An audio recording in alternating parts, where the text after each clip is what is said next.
It was January of 2023. Johan Vollenbroek tore open his mail and found a mysterious powder inside. He immediately called the police. They determined that the powder was harmless, but the letter was menacing, and it was clearly meant to frighten. It didn't faze him, though, because at that point, he was used to receiving death threats. But why? Why would a Dutch chemist in his mid-70s be the target of death threats? This is the story of Johan Vollenbroek's fight for climate regulations and the birth of a right-wing farmers' movement, and what it can tell us about the future of agricultural regulations globally. From the Carnegie Endowment for International Peace, I'm Hyewon Park. And I'm Noah Gordon. And you're listening to Barbecue Earth.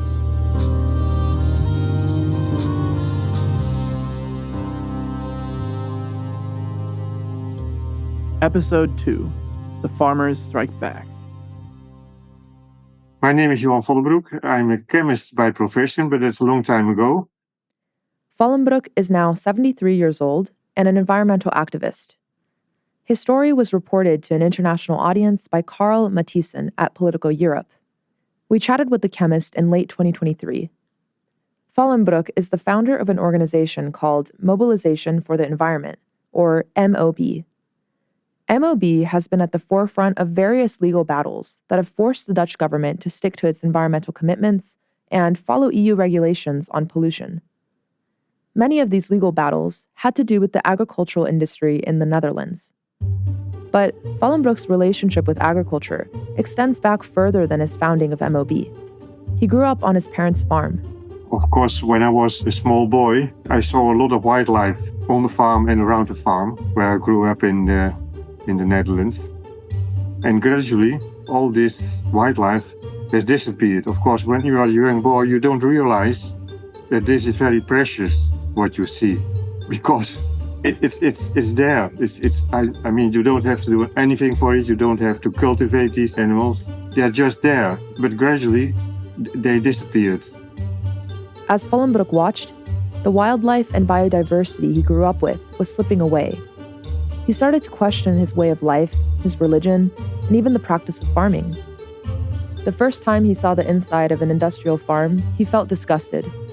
Eventually, he left home and set off on his own in his adolescence. In the 1990s, Vollenbroek started MOB.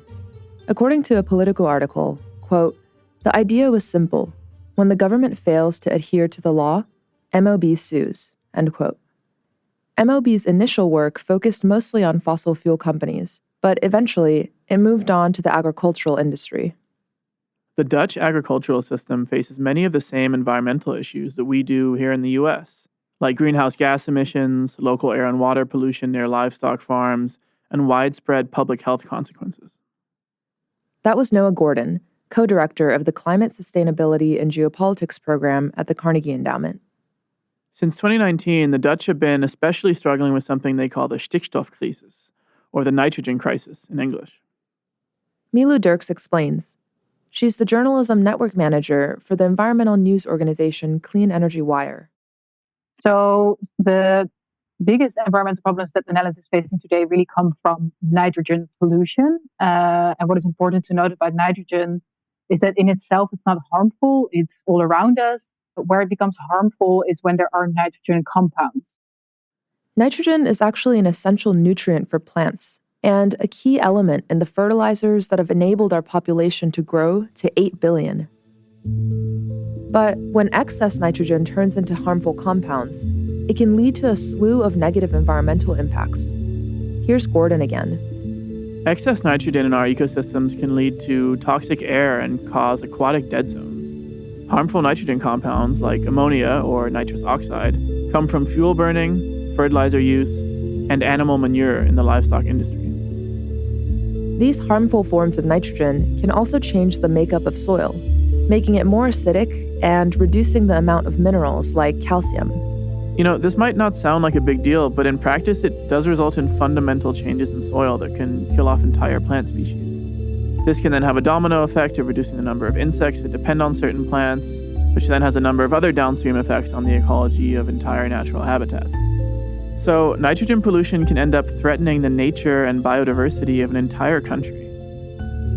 The harmful nature of excess nitrogen is nothing new. Since 1991, the European Union has had something called the Nitrates Directive in place. This directive essentially aims to prevent nitrate pollution in waters and promote good farming practices. Dutch government data shows that for a while after the directive passed, the situation did improve. Starting in the 1990s, nitrogen deposition declined steadily. But from around 2010, the improvement started to stagnate. Government policy was one reason that progress stalled. Dirks explains that in 2015, the Dutch government created something called the Integrated Approach to Nitrogen, also known as the PAS system. And basically what the policy meant is that for every project emitting nitrogen, so for instance, construction or expansion of farms, a nitrogen reducing measure also had to be implemented. And an example that you can then think of is filtering the air in barns. In other words, the PAS system often allowed farms and companies to emit excess nitrogen now, as long as they promised to make up for these emissions sometime down the road. At the same time, when the PAS was implemented, it was still very clear that nature areas were deteriorating. And one of the reasons was that these nitrogen-reducing measures were often much better on paper than they were in practice. So lawyers at Vollenbroek's organization MOB decided to legally challenge this permit system. In May of 2019, the Council of State ruled that the PAS did not work and also that it was in violation of European rules. And that meant that much of the Dutch economy came to a standstill. 18,000 construction projects had to stop. The summer of 2019 turned out to be the calm before the storm. For a few months, the court decision didn't get much attention, and many farmers and companies didn't realize what the new ruling meant for their businesses. Life went on as usual. But then, the government asked a body called the Advisory Council to help find solutions to address the nitrogen crisis. It was led by a man named Johan Remkes.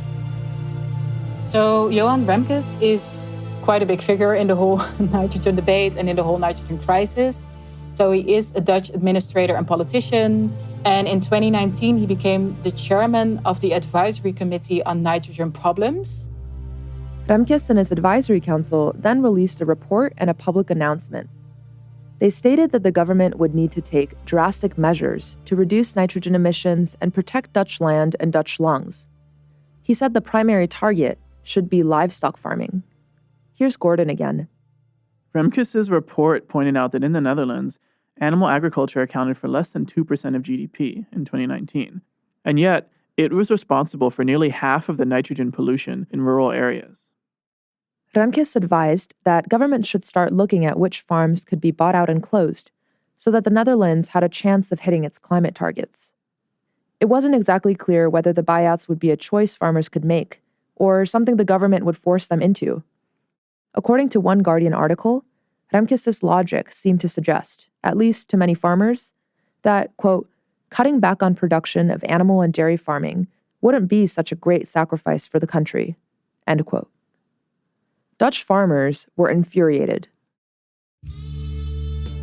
Protests erupted throughout the country. Not an unusual sight in the Netherlands these days, tractors on the streets of The Hague joining a protest. As the police try to block them, it becomes clear that stopping a tractor isn't easy. In late 2019, over 2,000 tractors caused the worst traffic jam in Dutch history. Farmers and their allies were gathering to protest against Remkes' announcement. They feared that the government was trying to quietly kill their farms, or worse, kill the entire animal farming industry altogether.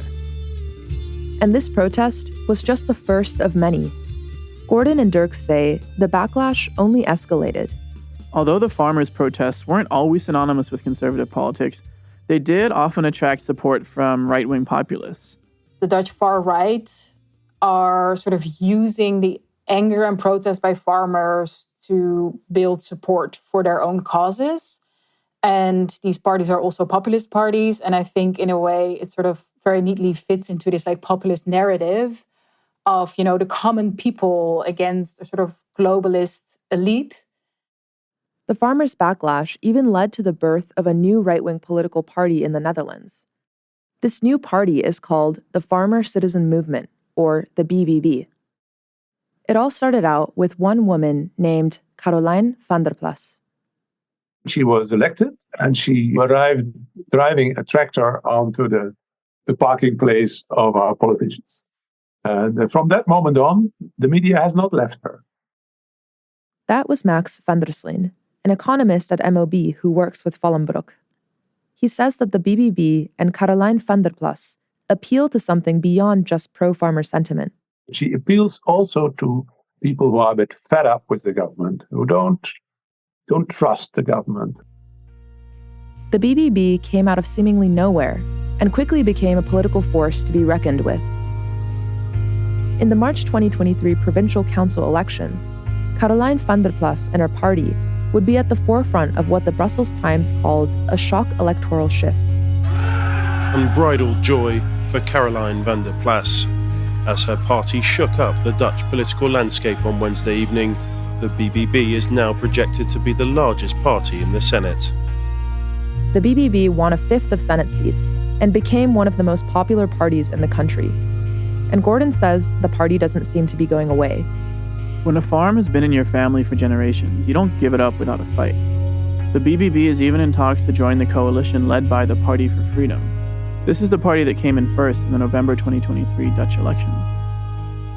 The BBB has also gotten support from controversial right-wing politicians like Donald Trump, who once claimed Dutch farmers were opposing the climate tyranny of the Dutch government.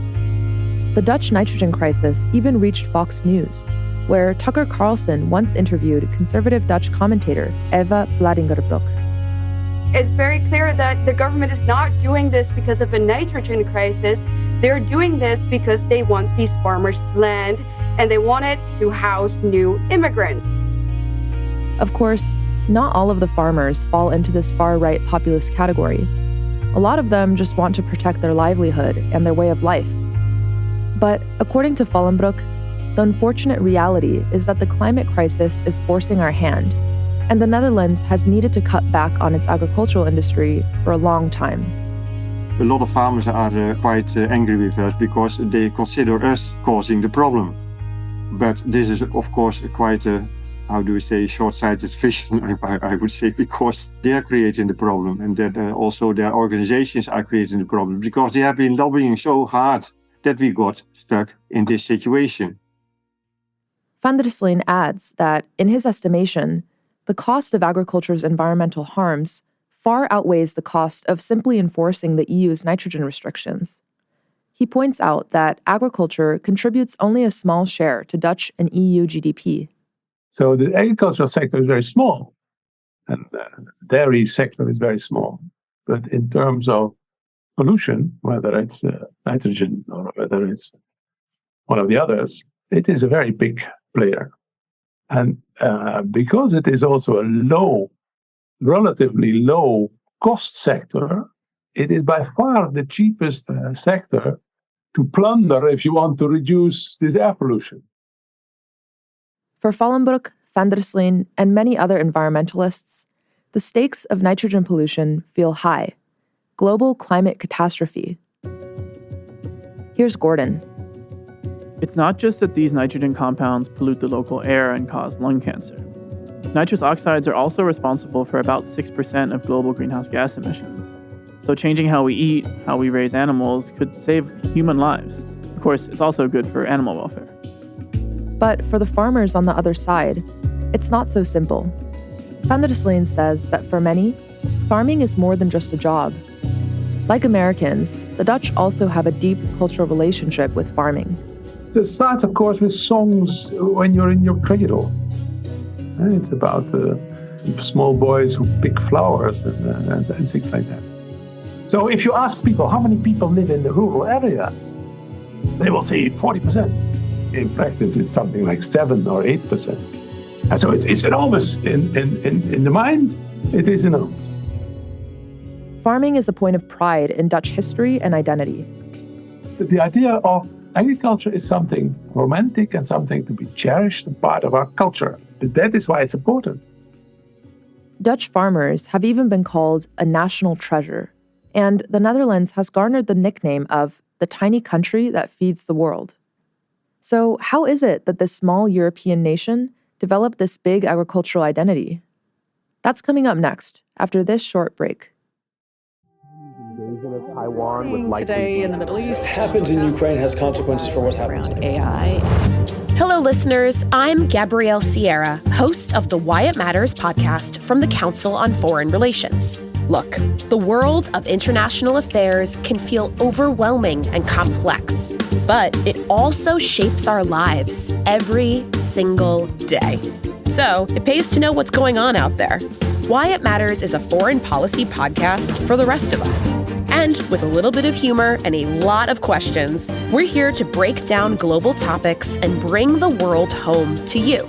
So join us every 2 weeks on Why It Matters, wherever you listen. The Netherlands is a small country, not much bigger than the state of Maryland.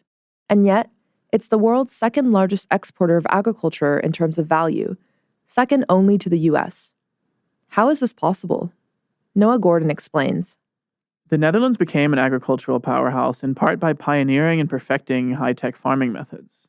They use technology to create high-quality crop seeds, they use robots to do the harvest, and they use approaches like indoor vertical farming, which can be more reliable than traditional outdoor farming. But technological advances only tell one part of the story. As detailed in a Guardian article called Nitrogen Wars, government policy also played a large role in proactively expanding the agricultural industry. Back in the 1950s, the Netherlands had just emerged from 5 years of Nazi occupation and the infamous Dutch famine of 1944 to 45. This became a flashpoint in the Dutch people's collective memory. Times were hard, and the country was poor and hungry. In the post-war years, the Dutch agricultural ministry really invested in improving the farming system. The goal was for the country to be able to produce enough food for its people without relying on imports. The government decided to pursue a system of specialization. It paid small farmers to quit the industry while instructing larger farms to specialize in one product and increase production. This policy is one reason why the number of farms has fallen by over 85% since 1950. As the number of farms has shrunk, the remaining farms have become larger and more productive. Small farmers who wanted to stick to traditional farming approaches were met with challenges. They ran the risk of lower profit margins, and many banks were unwilling to lend them money. This served to push Dutch farmers into expanding and intensifying their operations. For a while, the Dutch government was happy. More food is good. Farming productivity shot up, and the Netherlands was outperforming neighboring countries. It seemed like government investments into agricultural colleges and food production research were paying off. But in the 1990s, things started to shift. The government acknowledged that agriculture also had serious environmental consequences and started to discuss the need to reduce nitrogen emissions. Dutch farmers did make some progress toward this goal. Here's Wim de Vries, an environmental systems expert from Wageningen University, in an interview with the Financial Times.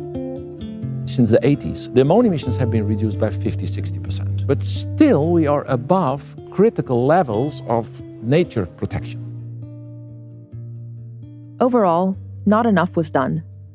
Gordon says the government kept postponing the politically difficult process of creating clear legislation to reduce nitrogen. By 2020, the Netherlands had the densest livestock population in the EU. Farmers were angry. For decades, the government had pressured farmers to expand production. But from the 90s, the government started telling them to keep producing more, but pollute less. And they weren't offering much financial support. According to The Guardian, by the time the Remkes report came around, farmers were already feeling mistreated. So when Remkes announced that drastic measures needed to be taken to reduce livestock farming, many of them felt betrayed by their government. For some, the 2019 nitrogen ruling represents much-needed progress on climate policy. But for others, it marked the beginning of a battle between the working class and what right-wing politicians like Marine Le Pen have dubbed climate terrorism. In the years following the 2019 nitrogen ruling, the government has pursued discussions with the farming community. But tensions kept rising. The Dutch government decided to slash 50% of its nitrogen emissions by 2030 and has set aside an extra fund of $25.6 billion to make the necessary changes. The government also planned to cut the livestock industry by a third. Here's Gordon again. It also announced a list of over 2,000 peak polluter companies, most of which were farms. The government offered to buy out these polluting farms for over 100% of their actual value. And farmers who refuse this offer could possibly be forced to sell their farms. Milo Dirk says that this news exacerbated pro-farmer demonstrations. So there were a lot of farmers on tractors going to different locations within the Netherlands. These protests often were quite grim. They would, for instance, block infrastructure, they would dump manure and rubbish on the streets and highways, and in the worst case, even asbestos. And when people came to clean that up, they were actually attacked. They would also go to individual politicians' houses, which, as you can imagine, is just very threatening. I think the most extreme part of these protests sort of come into shape of an organization called the Farmers' Defense Force, and they deny altogether that there is a nitrogen problem. But despite the Dutch government's ambitious plans and the increased backlash from farmers, Johan Vollenbroek and Noah Gordon say that not much has changed yet.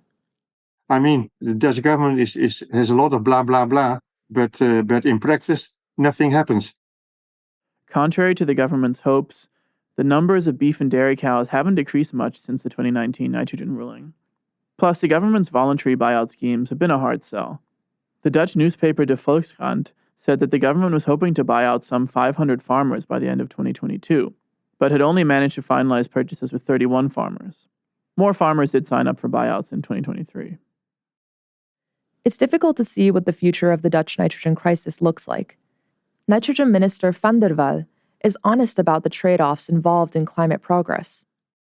In an interview with Politico, she said, quote, "It's not possible without pain, for the farmers especially, because they live and work for generations from the same place. It's their way of living," end quote. But even so, Gordon says that reducing livestock numbers is an essential pillar of climate policy. It's true that there are ways to somewhat reduce emissions associated with meat production. But on the other hand, agricultural emissions alone could take global warming past the 1.5 degrees Celsius threshold. And raising livestock, especially beef, has a massive carbon footprint. On average, producing a gram of beef protein warms a planet 100 times as much as producing a gram of pea protein. So it's hard to imagine that we can hit our climate goals if we keep raising more and more livestock. It's clear the Dutch government's handling of the nitrogen crisis has been no walk in the park. But it's notable that the Netherlands is actually willing to require farmers to make changes for environmental reasons. In fact, it's part of a vanguard of countries that are taking steps to reduce how many cows and pigs are raised for meat. Next door in Belgium, the government of Flanders has a fund to buy out pig farmers, and Ireland has also considered paying farmers to cull cows. These governments want to eliminate what in a sense are just polluting machines. It's sort of like paying a company to shut down a coal power plant. And many farmers are protesting like coal miners have. Just look at how aggressively German farmers are responding to plans to cut subsidies for agricultural diesel in early 2024. Europe may be a harbinger, a window into the future, but this is happening around the world. The government of New Zealand is introducing a methane tax. The US is putting new restrictions on how much antibiotics farmers can feed to animals. And the California government is regulating the cages in which pigs are kept. These measures can make it more expensive to raise that additional pig or cow, and can help avoid the emissions that come with them. Of course, systemic change and new regulations like the ones we see in the Netherlands are never easy. They will inevitably cause some controversy. But Dirks and Gordon argue that putting off necessary policy changes can create even larger problems down the road. And there is a Dutch saying, soft healers make stinking wounds. And this is basically half measures make matters worse. And I think it's a very good summary, basically, of the nitrogen policies happening in the Netherlands. So by now, draconic measures are needed.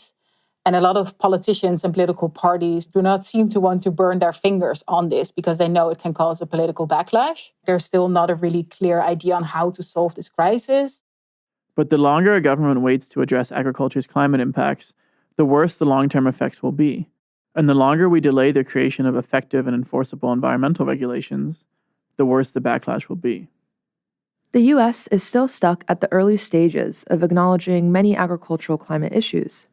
It's clear that we still have a long way to go before creating ambitious emissions regulations like in the Netherlands. But in both countries, one thing rings true. Meat is an important force in shaping both domestic politics and climate policy. We shouldn't ignore or underestimate it. Coming up next in episode 3, the story of one Brazilian company's covert entanglement with cattle laundering in the Amazon, and a deep dive into how big meat companies around the world exploit their power to undermine pro-climate initiatives. From the Carnegie Endowment for International Peace, I'm Hyewon Park. And I'm Noah Gordon. And you've been listening to Barbecue Earth.